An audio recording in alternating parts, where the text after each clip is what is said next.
We were discussing the concept of objects.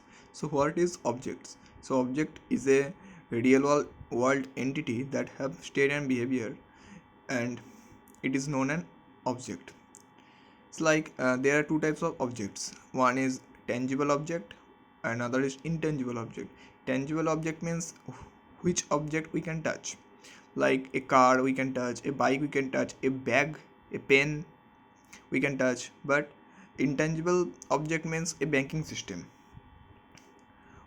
A banking system also a kind of intangible object. So what is state? States mean represents the data of an object, like age, like id of employee. This is known as state. And what is behavior? Behavior means a function, like a car can move, we can perform a withdraw operation with banking system. This is behavior of an system or object. Object identified by an unique id, which is a reference id, but we can not accessible the id by an end user in Java. We cannot access the memory in terms of Java. It is also instance of a class. Object is also instance of a class. Means, and there is a class and we can create multiple object based upon class. Suppose one class is student. Student is a class, and we are creating s1 object, s2 object, which is a student type of object. So here class is also a data type in case of object.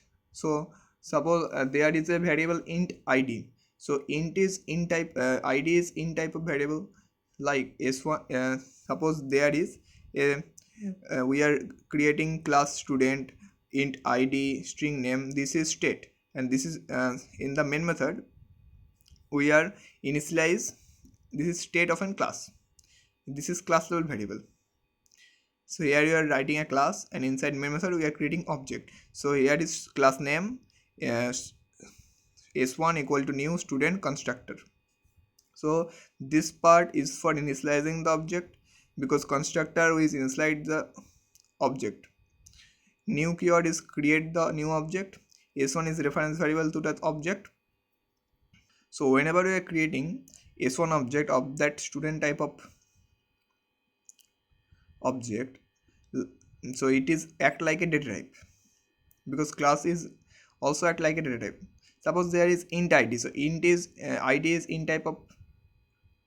So here student s1. So s1 is student type of. So here we can creating objects of same class. So here is s1. So s1, whenever we are creating object, the id and name all is a part of an object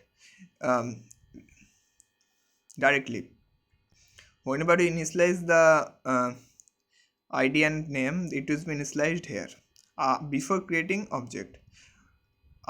Whenever we are creating multiple object, we are using constructor. For every constructor we are passing here value for initialize that value to that particular object. Otherwise same value will be assigned to every object. So here we can proceed, and here we conclude that this is our object class and object.